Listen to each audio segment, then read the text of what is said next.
Hola, estamos con Anchón González y Miren Villarabeitia, profesores del Instituto de Munguía y colaboradores de Blogueando en diferentes ocasiones. Ellos son el día de hoy quienes van a contestarnos a las preguntas en esta nueva sección que tenemos en Blogueando. Buenos días, con Miren. Y la primera pregunta que queríamos haceros, porque van a ser preguntas de diferente tipo, unas más relacionadas con la didáctica, otras con nuestra práctica diaria. Os digo, la primera pregunta sería, ¿cuáles creéis que serían las tres características que debería tener un buen docente? Bueno, a mí, primero me parece empatía o don de comunicación, es decir, facilidad de conectar con los alumnos, con los oyentes, con sus alumnos, con el entorno, ¿no? Un poquito.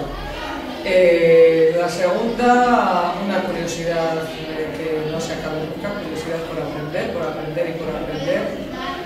Y la tercera, pues yo creo que una visión de sus alumnos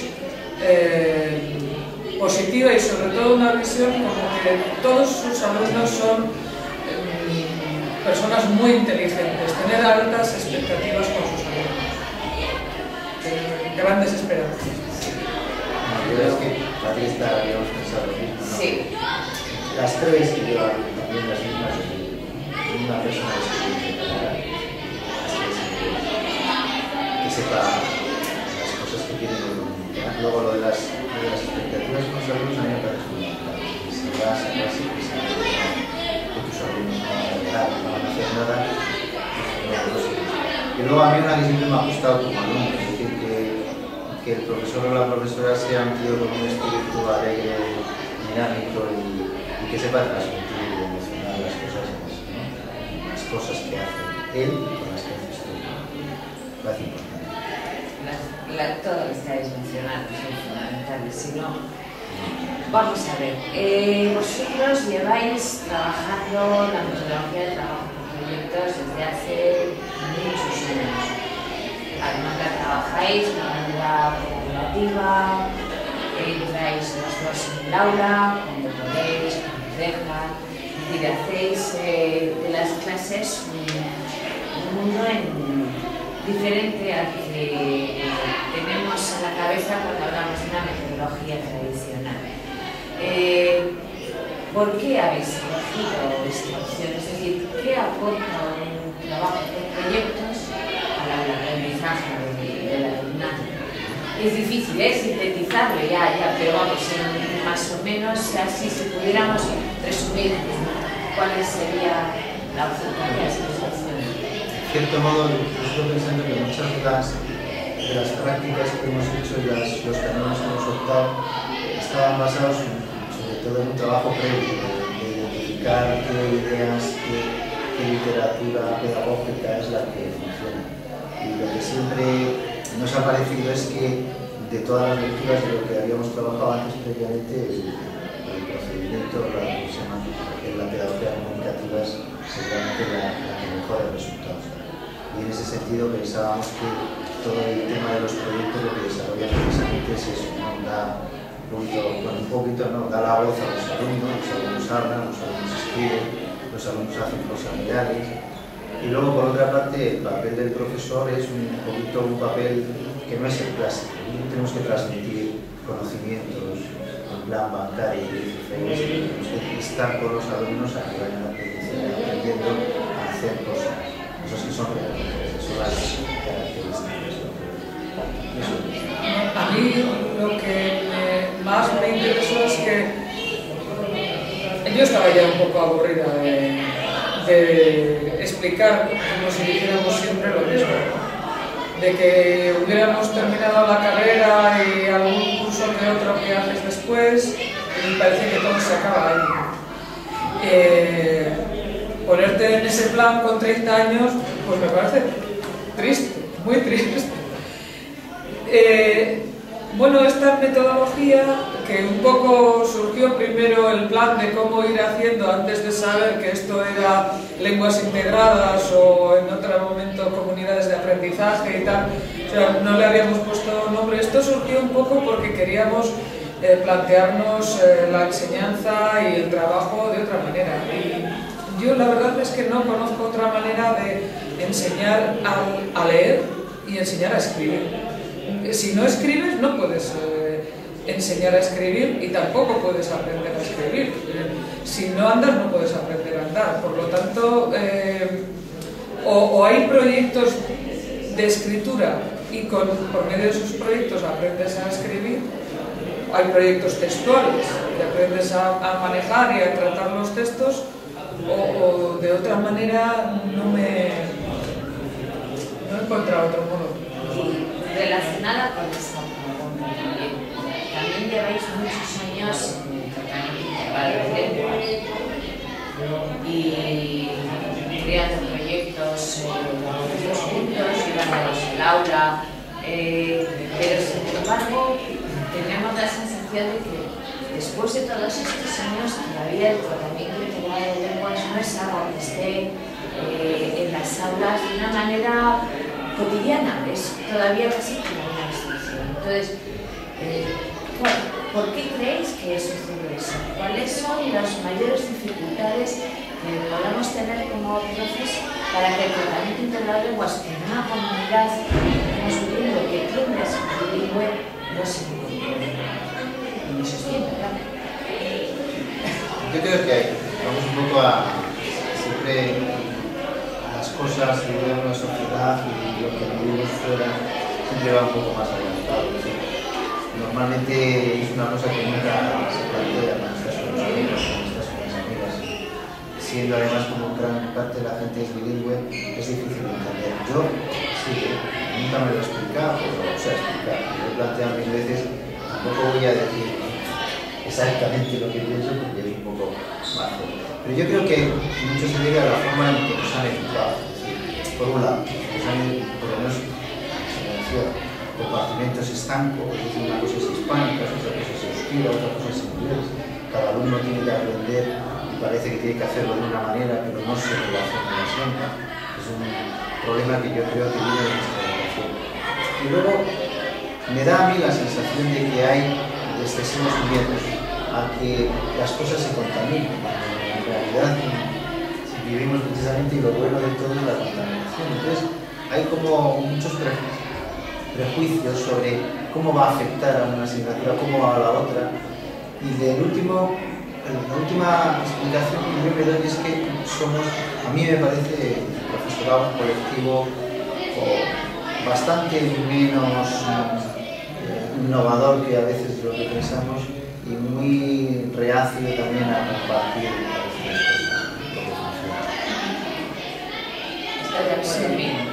Sí, también hay cosas que me voy a callar un poquito, pero sí, a veces parece que en general estamos muy animados a cosas nuevas, pero luego a la hora de la verdad, bueno, no nos engañemos, trabajar así da más trabajo. Lo que pasa es que a lo mejor es un trabajo que te gusta. A mí no, yo no quisiera volver al sistema anterior, al sistema del libro de texto, voy, explico, hago ejercicios, los corrijo y ya está. No me gustaría, es decir, si no vengo a aprender, ¿a qué vengo? A enseñar y que me paguen un sueldo no es suficiente, a mí no me parece suficiente. Entonces, pero sí que entiendo que hay mucha gente que se siente muy insegura. En un principio la dificultad era que no había quizás suficientes materiales, después la inseguridad y después, pues no sé. Un compendio de cosas que más o menos habéis ido citando y que todas... Además, bueno, voy a meter la pata ya totalmente. Además, con el euskera existe el problema que tiene el euskera, la situación diglósica, a veces incluso un poco peligrosa que tiene, ¿no? Entonces, cuando hablamos de tratamiento integrado, muchísimos muchísima gente dice, y es una duda que yo sigo teniendo también. Ahora que estamos consiguiendo euskaldunizar y que los chavales sepan euskera y aprendan euskera, si lo volvemos a mezclar con el castellano no retrocederemos otra vez. Y en realidad la utilización del euskera es mínima, incluso en las aulas es con el profesor, entre ellos ya hablan sobre todo en castellano, en la calle hablan sobre todo en castellano. Entonces, si además mezclamos euskera y castellano, porque nuestro centro, por ejemplo, inglés no quiere participar en este proyecto de ninguna de las maneras, si además mezclamos euskera y castellano en los compartimentos que ya el euskera un poquito había ganado o se había hecho con ellos, pues se ve un peligro un poco, para la lengua un poco fuerte, ¿no? Entonces vemos las cosas un poco negras. Peligro que vosotros habéis sabido superar satisfactoriamente, desde luego, con la experiencia que tenéis. No, yo creo que no. Bueno, peligro respecto a eso está ahí, eso está ahí. Es una cosa que ven, pero ya. eso tiene. Que está ahí, sí, quiero decir, pero que es Yo algo yo no termino de entender esa idea de que una cosa quita la otra. Es decir, aprender a hacer un texto expositivo, los procedimientos son iguales en euskera y en castellano. Es decir, no reduce absolutamente nada. Trabajarlos 200 veces en cada idioma es una pérdida de tiempo absoluta. Marearla a perder, y yo como alumno ya no me siento. Si estuviese sentado, vamos, es que estaría diciendo esto es que mal. Todos los días con las descripciones en euskera, en inglés, y si tuviésemos alemán, en chino, eso bueno, pues se está acabando ya el tiempo de descanso. A ver, una pregunta relacionada con la web de su profesor. Vuestros proyectos, habéis trabajado en diferentes proyectos que han aparecido en Blogueando, en proyectos colaborativos, usáis, me consta, recursos digitales en las aulas. ¿Podríais citar en el día a día algunas luces y sombras? No solo sombras, no solo luces, pero en ese, a las 8:15 de la mañana, clase con tercero C, voy a la hora de ordenadores, a las 12 tengo que estar con el otro grupo. Entonces, ese uso de la web 2.0, ¿qué aporta a nuestro trabajo diario y qué dificultades son las más importantes en ese uso de todos los días? Bueno, aparte de las dificultades habituales de la conexión, la velocidad, los ordenadores no son suficientes, eso lo obviamos, ¿no? Bueno, porque en general son las dificultades que tenemos todos, ¿no? Sí. a mí a veces te decir que yo veo siempre más luces. Yo creo que son elementos que sirven muchísimo para mejorar técnicas de la aprendizaje instrumental. O sea, como en un PowerPoint el alumno tiene que sintetizar una síntesis que tiene, luego tiene que ampliar y tiene que saber reformular, volver atrás. Creo que son materiales perfectos para trabajar lo oral y lo escrito, y luego además incluir una cosa que no habíamos incluido nunca, que es la comunicación audiovisual. Pero el miedo que siempre me da en este tipo de elementos que entran en el aula es que terminamos haciendo siempre a los elementos que vamos introduciendo como fines, ¿no? Verlos como fines más que como medio para. Entonces a veces las TICs también, ¿no? Aprender por aprender, pero luego al final lo que queda de la reflexión que deben guardar a veces queda como un poco obviado. Esto ha pasado con lo de la cohesión y la coherencia, que ahora resulta que entran en exámenes y les preguntas y resulta que ya no tienen ni chincha ni nada. Y bueno, la última sombra es la mía. Yo me veo, aunque creo que soy una persona que manejo algo, o sea, me parece que todos los días me cambian el Dropbox, o de repente me cambian el Dipiti, no sé qué, me lo han metido, entonces estoy todo el día volviéndome loco, y creo que hay, al final tienes que aprender a decir, bueno, entonces tienes que utilizar unas cuantas, las que funcionan, olvídate de que no vas a llegar a todas, ¿no? Es un poco mi sombra así, pero no puede ser. Bueno, para Antonio su sombra, para mí sería la noche eterna, pero bueno, pero yo sigo, como decía que sí, a mí de todas maneras yo veo más luces que sombras.